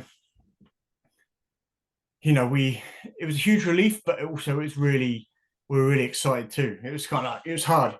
It's like, all right, we shouldn't be celebrating too hard because all we've done is won a game. But also, no, it's massive because that's that off our back. Forget about that home record now. Next, fans, get on our side. We're gonna start winning stuff, and we did. We had a period where we won a few games, and then we lost the week before to Calgary, and then the Labor Day rematch is where I scored the game winner.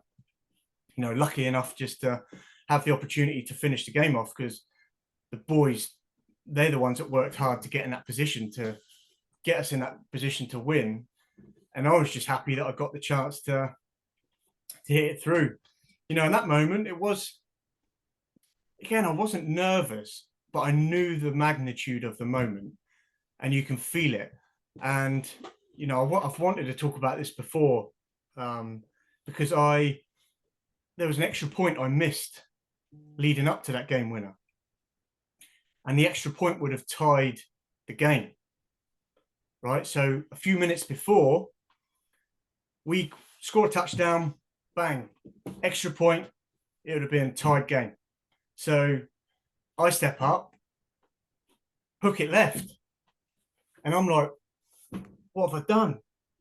How have I hooked? I've been smashing all the other extra points through the middle, hooked it left. I'm like, so we come off the field, everyone's like, Dean's the idiot. You feel like a right idiot, because now I'm thinking, well, what if this game doesn't change? We lose by 1 point. What if Calgary keep the ball? And and we lose by 1 point. What's going to be magnified? Faithfull's extra point miss, blah, blah, blah. And I'm like, and you go through that momentarily in your brain, but then you quickly have to go, hang on, Dean, like, forget about it. There's 2-3 minutes left.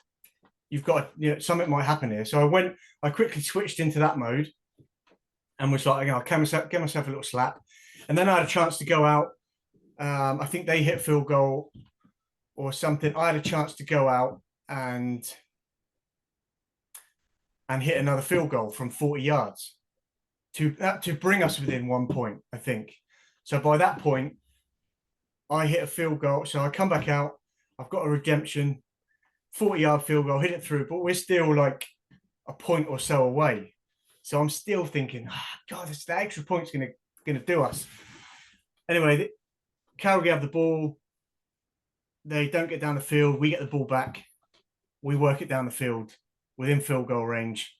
0 seconds on the clock. I've got a chance to win it. If I make it, we win. If I miss, we lose. And so I was just, lucky enough to have that opportunity. And I remember TSN, the Canadian, ESPN, were freaking right in my face with the camera for like 5 minutes before the kick, just following me everywhere. And I remember my dad saying he was watching the game and he said they kept panning to you. They kept coming to your face because they knew something was going to happen. Either Faithfull scores a game winner or I miss and I'm the biggest idiot on the planet. So, yeah, kick come up. I wasn't nervous. Went out there. Again, couldn't tell you what I was thinking. Wasn't thinking anything. I remember looking up, looking down, bang, nod, give the nod head, the head nod, and smashed it through the middle. And probably haven't hit a better ball as far as ball flight and just connection. Just was sweet, like an arrow. I was on the right hash and it went like right middle, just like an arrow. Didn't even come in. Just arrowed through. And I think halfway on its way, I turned around and celebrated because I knew it was through. I smacked it, turn around, and that's where you see me kind of the video of me waddling like a penguin, celebrating, and then all the lads coming on and smacking me on the head. And yeah, obviously best moment in my career professionally to date. And I hope I have so many more. I hope I get those opportunities for me to perform in those situations. But best moment. And it's just a relief. Like I genuinely was relieved for myself, obviously, to prove to people that I could perform under pressure, and then relieved for the fans because the fans, our coach, the head coach, Chris Jones, like all the coaches, my special teams coach, it was all like for them. It was like we could all relax and enjoy that moment. And, fans went crazy, people crying. I think I was signing kids' foreheads, and I always joke about that. And it was nuts. So obviously the best moment in my professional career. And yeah, again, it's one of those moments like draft day. I'll always look back, I've got the game, I've got the ball, I've got it decorated, game winner, the date, the teams, and that's something I'll always keep on my shelf. And that's another moment like draft day that nobody can take away from me. And I'll look back and go, I had that moment. And it was all worth it for something like that.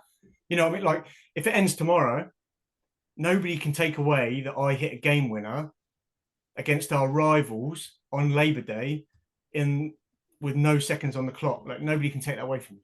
Yeah. And so if it all ends tomorrow, I've got those that I'll just, I'll be able to move on peacefully in whatever I do next in life.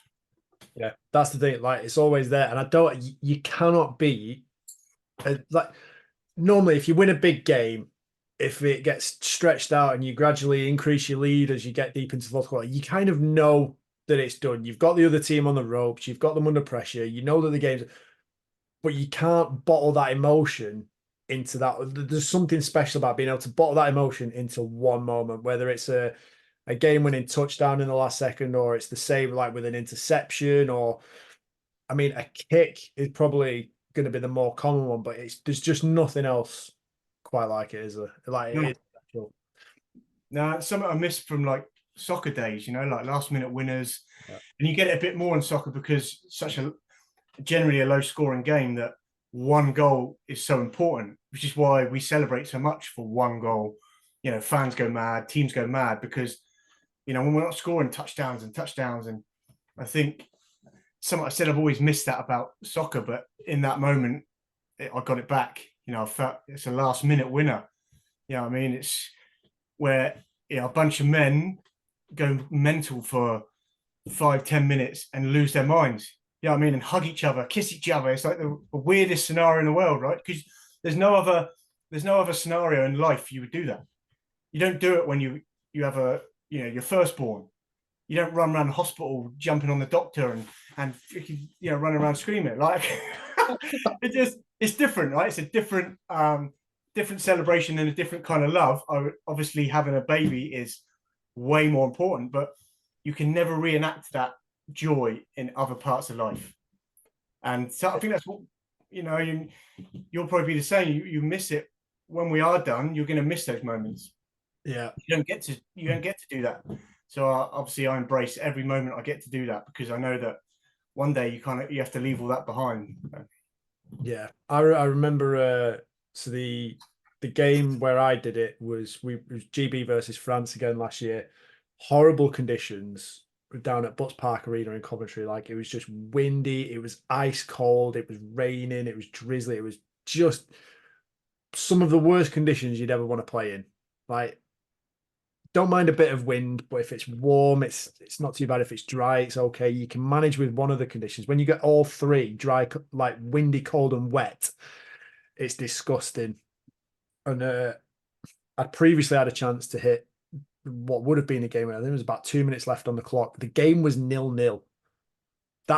You can tell that's how bad the conditions were. The I game was remember. 0 deep in the fourth quarter, right? We'd already had a field goal blocked. And I was annoyed about that. I was annoyed about I'd hit a couple of punts that were, you know, on an angle and they were a fraction away from being perfect. And I just remember that feeling of frustration building and building and building. And then we had the chance to hit this one. I think it was from like 51, 52 yards. And I remember sort of the snap and the hold made the contact. And, you know, like I remember thinking in that moment, like, you don't have to kick it too hard. Just give it a nudge because you feel like your technique will just take it through. So I didn't try to whack it. I just thought I'd just make a good contact, get it through. And as soon as you hit it, you know it's on target, it's done. So you start backing away, and then you start wheeling away in your celebration. Then you see the flags fly, and you just think, what are you doing? We got flagged for an illegal formation. Oh, Got moved back another 5 yards. I thought, this is fine. I'll kick it a bit harder because I knew there was another gear to go through, and I just thought I'll just kick this one properly. And they got a really good rush off it. Like, I don't understand. Like, I'll have to go back and look at the film on it and see why they managed to get through and block it. But they got a really good block on it. And you just think at that point, you just think, what have I done? What's going, like, similar, same thing that's going through your head. Like, we've had two chances there, we've had it scrubbed off the scoreboard, and I just thought, fuck. Anyway, the game finishes 0-0. It goes to overtime, and they missed their extra point. They were on fourth down, and I don't know whether they'd been backed up. I don't know whether we got a sack or not. But they were last chance saloon, and QB was on the run. Like, looked like we'd got him, and he threw a touchdown. I just thought, okay. So now it's like NCAA rules. We've got to score a touchdown to win it. And first play, boys went out there and ran it straight in for a touchdown. Like, you could have driven a bus through the whole. Like, the job the offensive line did, and Aaron Sequelor running back just strolling through. You just thought, like, I was stood way back, like way out of the way, because I knew what was coming next, and I just said game over, done, walked on. Like, didn't want to speak to anyone, didn't want any congratulations, no one back patting or anything like that. And I had a moment where I stood there and I thought back to that 50-odd yarder, and you think that's the way you want to win a game. Like, you hit a long field goal, you like feel like a fucking legend. And I thought, I cannot believe this. Like, 10, 12 years playing the sport, all the hours that you put in, and it comes down to a PAT. And actually, I had a little laugh. I had a little giggle to myself. And so, like, this is before I've given Sam the little head nod to to give his cadence for the snap, and I just thought, okay, there's no chance they're blocking it. I thought, you're going through the posts with the ball if that's what's required. I just thought, I'm just going to whack this. So I got there, made a good contact, and you can see there's one of the bits of filming from the sideline, and you can see just how quick it is from the ball getting back, Sam spotting it. Our guard ends up basically replacing the ball, ends up right in front of the holder, right in front of Sam Plainfield. And at that point, as soon as I've kicked it, I know it's over the line. No one's managed to get around the edge and block it. I wheeled away towards the French sideline, and I remember it was a bit of a tetchy game. They'd knocked one of our boys, Joe Hamilton, knocked him out with illegal contact to the head, so it was a little bit chippy. And I remember wheeling away, like just shouting at them. I was like, "Come on, do you want to go now?" And yeah, like there's nothing that could replace that feeling. I just wanted to fight the French again. I just wanted to carry on, but no, it's absolutely class. So we'll go into this a little bit more now, because obviously you're back here in the UK for a few months before you go off for season 2 with Edmonton. You're currently doing a bit of pre-season work, keeping the leg warm, getting things swinging. Yeah. Gameday Kicking is doing a few bits with the GB program, and obviously working with a few individuals, setting up loads of online stuff. We can go down any avenue you want with this. You can talk about Gameday Kicking and what we're aiming to do there, what we're building there, and then the process with being part of the Great Britain coaching setup as well. All right. Well, we start with Gameday Kicking, I suppose. Yeah, and that I chatted about it a bit before. I'd started that back in Colorado before I got signed with the Elks, and that was going to be my plan going forward. So now I'm in the off season. I've made a real effort, and Alex, you've done a couple of events in the UK, in Nottingham whilst I was away, and we want to do more of those in the future as well. And now it's the off season. I thought, well, obviously I need to focus on myself as a player first and foremost. And make sure I'm doing the right things in the gym. And so I've got a really decent off-season plan. But yeah, at the same time, it's a good opportunity for me to not be lazy and build upon Gameday Kicking. And so Gameday Kicking was started because, I'd been all around America with different kicking companies, with coaches, and I always felt like there was something missing. I always felt like I didn't get enough. I was getting told the same things over and over, and I wanted more. And obviously I back myself in what I do, and I thought, well, I think I can be a good coach. Like, I think I don't have to bullshit anybody. I can tell them the truth. I've done it. I've played it.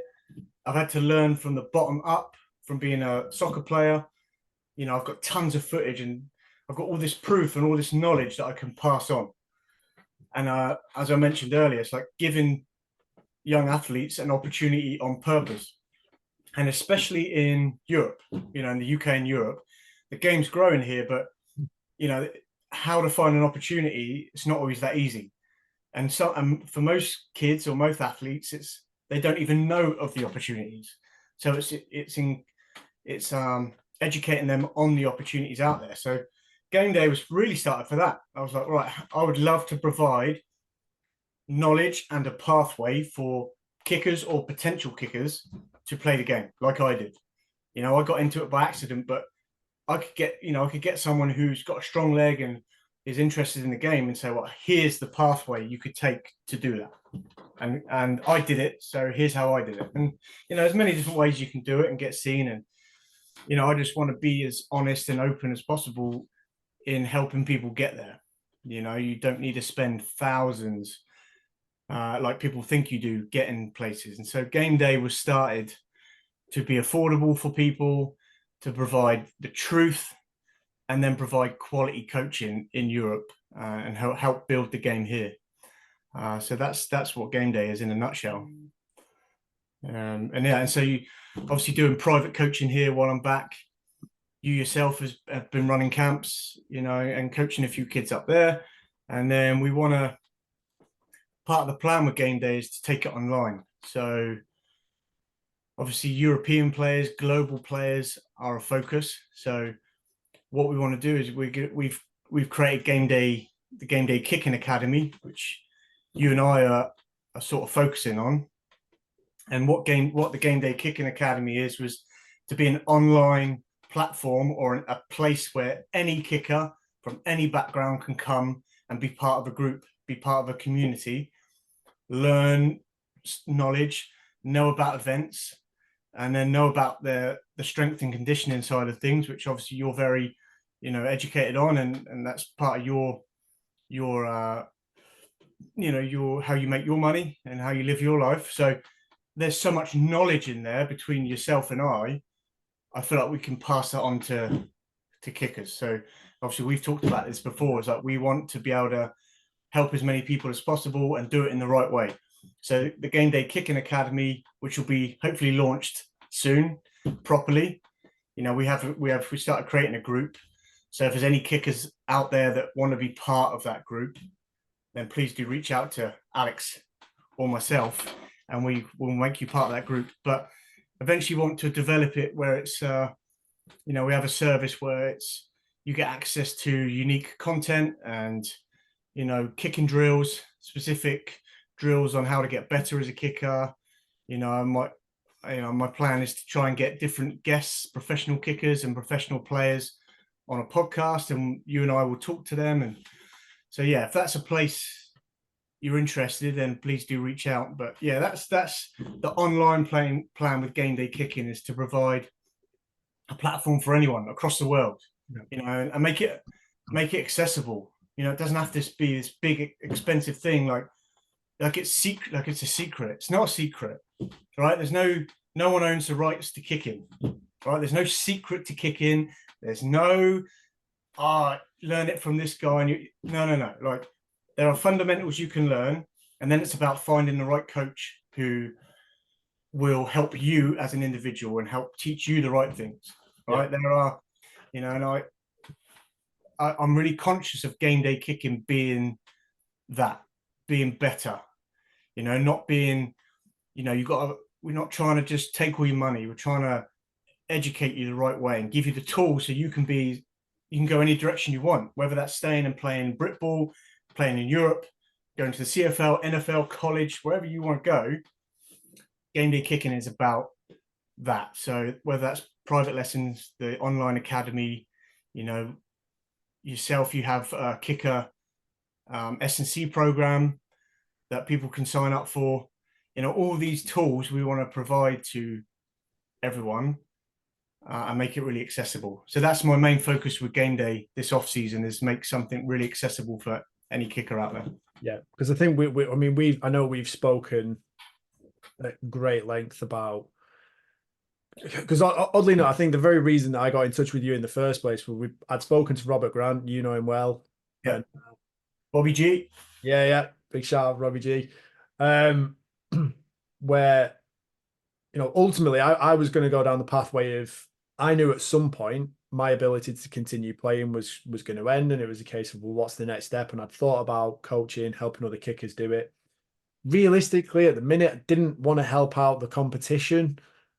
But then obviously we've got together, we've spoken, and there are people out there doing it, and I've always wanted to do things to a very high level, do things better than they've ever been done before, push the boundaries on things and just see what happens. And essentially that essentially became the start of us working together. And the ultimate mission for Gameday Kicking is to just help people become a better kicker in the first place, isn't it? We're not making you any false promises. We're not going to say that we can get you to the NFL. We're not going to say we're going to guarantee you a scholarship. There's none of that. It's a case of, we will help you become a better kicker. And if you are good enough, if you put the work in, if you're willing to do, just rewind the podcast episode to when you were talking about your journey of getting to the CFL and signing with the Elks. If you're the person willing to sleep in your car, do the endlessly long days where you're just kicking and putting things to the test and sharpening your skills, then if you're willing to do all that and you're good enough, you'll work a chance. And like you say, we've got the support for yourself, and having been through that journey and gone on that pathway, you know what it's like, you know how to do it. And it's not all smoke and mirrors, give us your money and we'll sell you a dream kind of thing. It's, our job is very simple. We're going to make you a better kicker. And if you can go beyond your current point, we'll do our very best to help you get there. I think that's probably fair, isn't it? That's probably it. Yeah, in a nutshell, it's perfect. And like the having been around it, like the kicking world is a funny world, is a really nice way of putting it. It's there's a lot of hate, there's a lot of opinions, there's a lot, and I just one thing again, I do not want to be a part of it, and game day kicking will not be a part of that nonsense. It's not. I don't care about anyone else. Whatever you're doing, brilliant.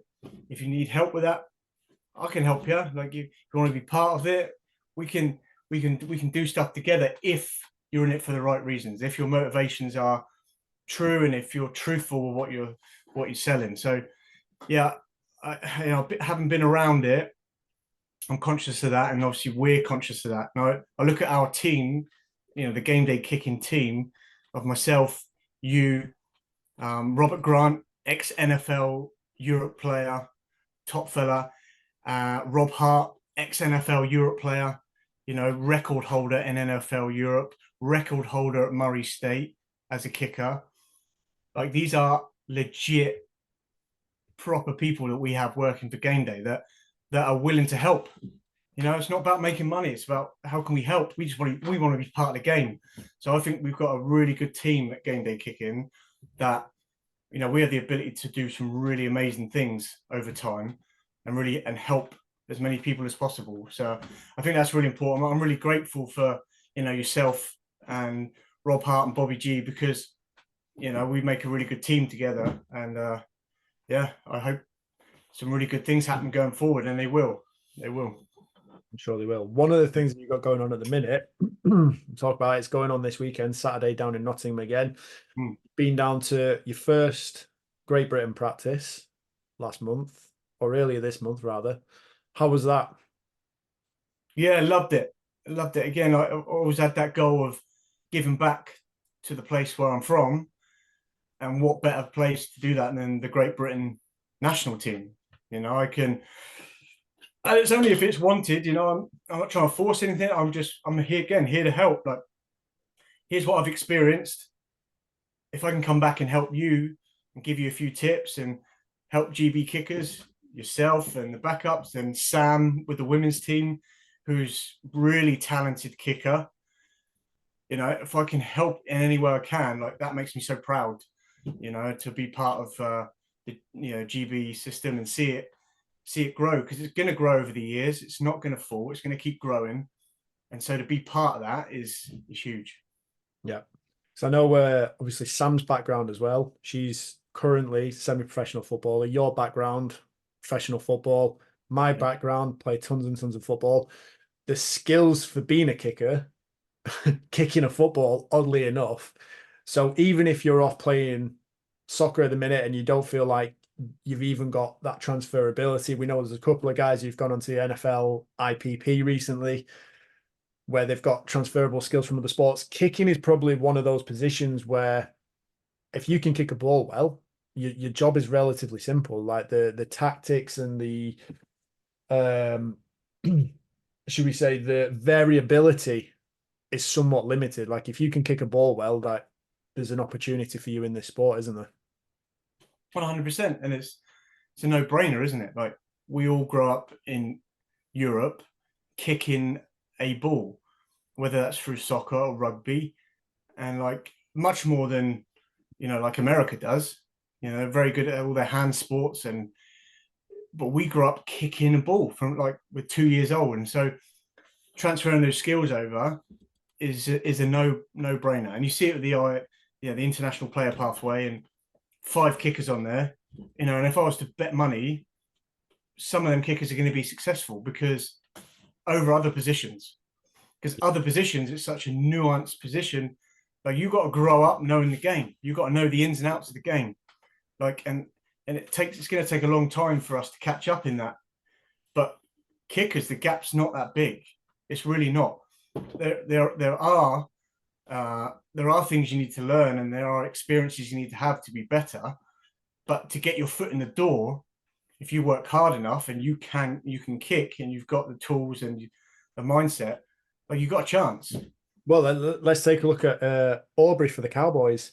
Yep. His first season in the NFL, like all pro, like unbelievable year, unbelievable stats. He was previously playing soccer. Yeah, MLS player, and that wasn't quite the path for him. But then got into football, and I know Brandon.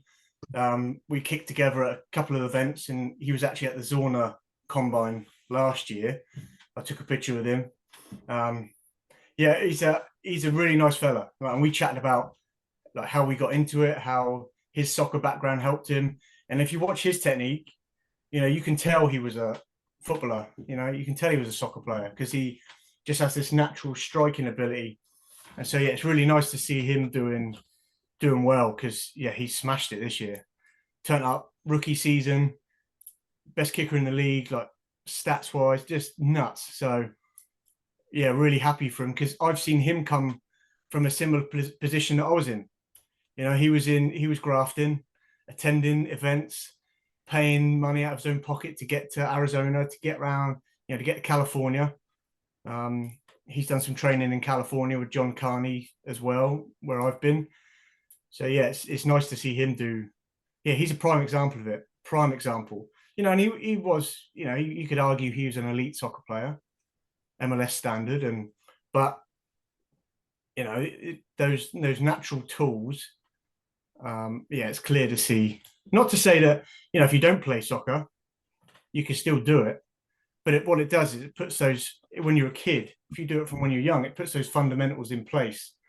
Like you're just a natural swing. Your leg, like it's training. If you want to get good at something, you got to train it. You got to do a repetitive, motion. Even with lifting in the gym, you want to get good at something.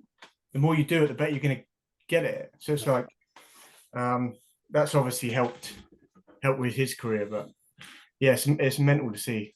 Yeah. Specificity of practice. If you want to improve your kicking, you can go and do a little bit of work in the gym, but you've got to go and kick a ball. Obviously this weekend you're back in Nottingham for GB again. You're going to be working with the women's program and the men's program, 2 sessions per team, back to back. Going to be about 10 hours worth of actual field time for you. Are you looking forward to that? I am actually. I am. It's a place I love to be. I've learned to love being on that field. So it's a long one, but again, I've got to make the most of my time back here. So if I have to be out there 10 hours, brilliant, because that means I can give as much information as possible. I can help as much as possible, and we don't get to do it every week. So yeah, I'm looking forward to it actually.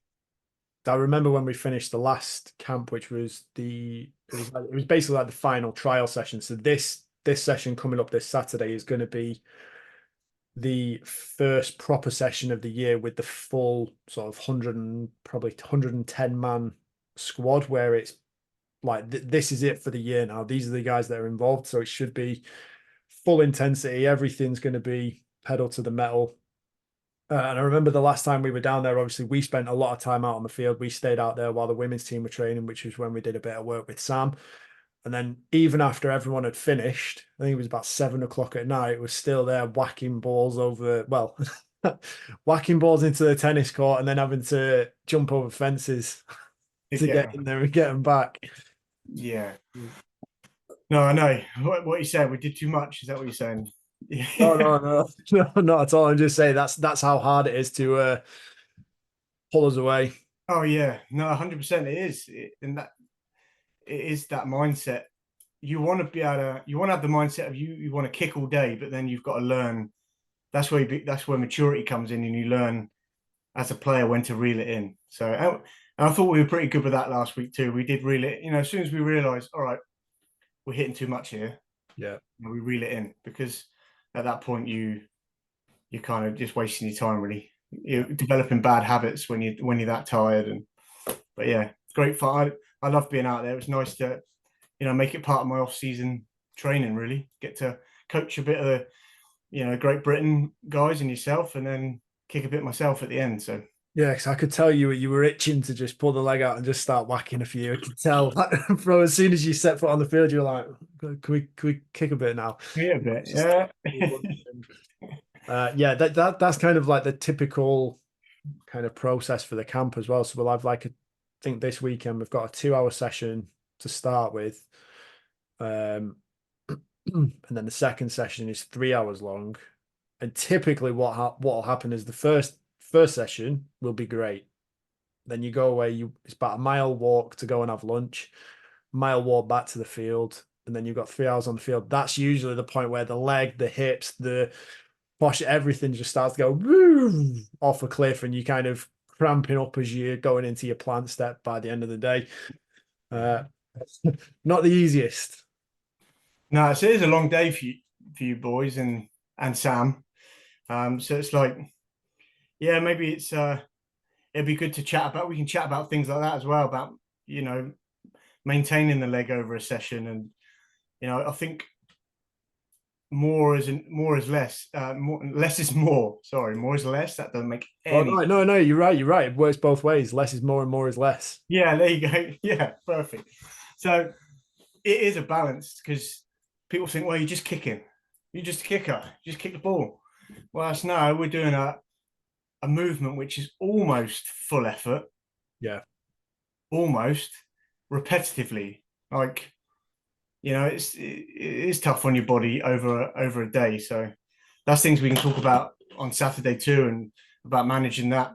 And again, it's mind comes back. We've talked about this whole podcast is mindset. Yeah, like physically you might be able to feel like you can, but you've got to be mature enough and strong enough in your mind to say that's enough. Yeah. Or if I'm not going to kick balls, I'm going to go work on my swing without a ball on the line, which is boring, right? It's like, but who cares? Boring. It doesn't matter if it's boring or not. It's the right thing to do. If you want to be a good kicker, this is what you go and do. It's not like, it's fun smashing it through the post. Of course it is.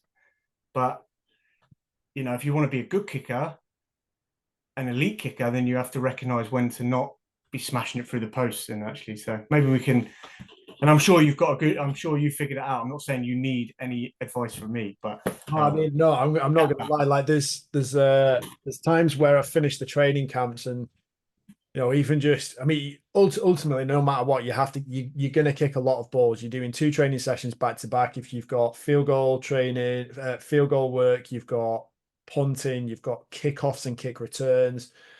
If you've got bits of those in each session, you're looking at least 20-minute period for each one. So you're probably doing maybe 2 hours worth of actual kicking where you're rotating through the kickers, and it's actual specific working with the team, and we're getting proper live reps. So that's generally the volume of kicking that's going on anyway. So you can say, like, no matter what, if you just did that and that alone, you're going to feel the effects of it. You can't not, like, your tibialis anterior and your plant foot, your hip and your adductors on your kicking leg, like everything's going to be a little bit stiff, a little bit, so like driving home sometimes it just feels like it's hanging off. But I mean, I'll typically joke about it where people say, oh, like what were you doing at the weekend, or my clients still say, oh, what were you doing at the weekend? I was like, oh yeah, we had Great Britain practice, we were out on the field for like 5 hours, 6 hours. And they go, oh, you must have worked hard, like you must have put a lot of effort in there. And I'm like, like typically I've been walking up and down the field just practicing literally walking up and down the field practicing dropping the ball. Yeah. Or if it's a really hot day, sitting in the shade. And I made a joke before we played France at home last time. I was like, if you want to know where's comfortable, like during a training day, go and find the kicker. Look for where the kicker is, because they'll be chilled out, like feet laid up on the sofa, or on one of the tackle bags or something. Or I was like, if you want to go and find out where's good to eat, just follow the lineman. They'll take you to where you need to go. And I basically make a joke about how it's the rest of the team. Essentially, there's kicker's mentality. Like, you have to know when to hold back, when to throttle back, when to rest the leg. The team are typically going to go about the business and do the gritty stuff, do the hard work, and then we're just there to put the cherry on the cake at the end of the day and essentially do the simple thing, but do the job. Exactly. You're never going to get away from. There's always going to be that joke. Oh, the kicker doesn't do anything, or like the team, and that's fine. I don't expect them to understand it. They're not kickers. Like, I don't understand other positions the way they do. So I'm not going to go and judge. But as a kicker, you do get judged because you stood around and all you do is kick, blah blah blah. But at the end of the day, that doesn't really matter, and you earn your respect. You can still do the right things on the sideline. You do by dropping, stretching. It's not like you're not sat there smoking a cigar. Like you are actually doing stuff, and whether it's mental work, visualization work, and you've got to be comfortable in knowing, like, it doesn't matter that the rest of the team doesn't know that. Yeah. Get comfortable in that uncomfortable space, because you can feel pressured. You're like, well, I do want to do more because they're going to think I don't work hard. The team will eventually see you do, and then they will not care when you smash one through the middle to win the game. They will not care if you didn't do anything that week, but you turn up and hit one through the middle. It's like, and so that's the important part, is being available. So if you do too much, chances are you're gonna, you get injured, then you're not available. Then you're no use to anybody. So it's probably a good thing to talk about, because if you go into a college environment as a young kicker, or you go into a Brit ball environment, or you go into a professional environment, you are going to get a bit of stick for being the kicker. Yeah. And you're going to get judged for, like, you don't do much. And I make that, I try and counter that. I keep myself in the gym. I try and stay strong. I want to be an athlete. I've chucked myself into their scenario. So I go into other meetings to learn about stuff, or I'll mingle with them to understand their position more as well. I'm trying to just do as much as I can to be like, look, I'm a football player. But I think it's probably an important thing to talk about with young people, is that, yeah, you're going to go in and you're going to feel that kind of, people are going to judge you. Like, oh, they're just the kickers. But you've got to be strong enough. And that's why it's a very selfish position, mentally. You've got to be strong enough to not care and go, I know I'm doing the right stuff. If you're not doing the right stuff, you'll feel guilty. You'll feel bad. You won't be confident. Yeah. And then that's a sign. Okay, you're not doing the right stuff. You're not in the gym enough. You're not eating well. You're not sleeping well. You're not visualizing stuff. But if you are doing all those things, you should be confident enough to go, I'm doing the right stuff. Don't care what you lot say. And I'll go and win us the game at the weekend. So don't worry about it. Right. And then you smoke your cigar after that. But yeah, there's a lot of waffling there, but that makes sense. Oh, it makes perfect sense, though, because I think, I think there's been times where there are drills that you can do that will save your leg and still be useful without having to kick a ball. Like if you're a kicker, if you're a field goal kicker, you can literally just go through the motions, practice your setup for your field goals, make sure you're in the same place every single time. You can go through your kicking steps and, not kick a ball. If you're a punter, you might want to practice holding, you might want to practice your drops. Like, there are so many little things that you could do that will actually save your leg and still be useful in that time on the field. Yep. Still, look busy. No, 100%. And yeah, they do make a difference, because what it does is you're just training your body to know that movement over and over, and you haven't got to think about it. And that's the whole point. Once you get out in a game, you shouldn't have to think about it. And so if you've done it enough, that's where the confidence comes from. Kobe, probably pretty sure it's Kobe Bryant, but it's like, confidence comes from knowing you've done, the right work, knowing you've done it. That's where your confidence comes from, is knowing you've done the right thing. You've been consistent. So, and you've done it over and over again. Why wouldn't you be confident if you've done it? So that's the kind of mindset I take. Yeah. Like, how can I not be confident? I've done it. I've done the right thing for the last 3 years, daily, without a doubt. I might have had days off on purpose, but it's like, if you know you've done the right things daily, there's no reason why you're not confident. So yeah, do the right things and you'll be a confident kicker. Simple as that. I'm looking forward to this weekend anyway, because it'll be the first time where I've actually been there as an active player rather than a coach or an assistant, or just a runner to put names of people slapped on their helmets and stuff like that. So looking forward to seeing you at the weekend. If people want to get, so what we're probably going to do, we'll probably actually summarize the weekend's camp, the weekend's coaching. We'll get some footage from the weekend and put that into the online Gameday Kicking Academy. So if people do want to join that, make sure you get in touch with myself or Dean, and we will add you to the group, add you to the conversations where required. And yeah, and I'm well aware you need to get cracking, and we've already gone for 2 hours quite easily. Yeah. Is there anything else you want to add before we break this off?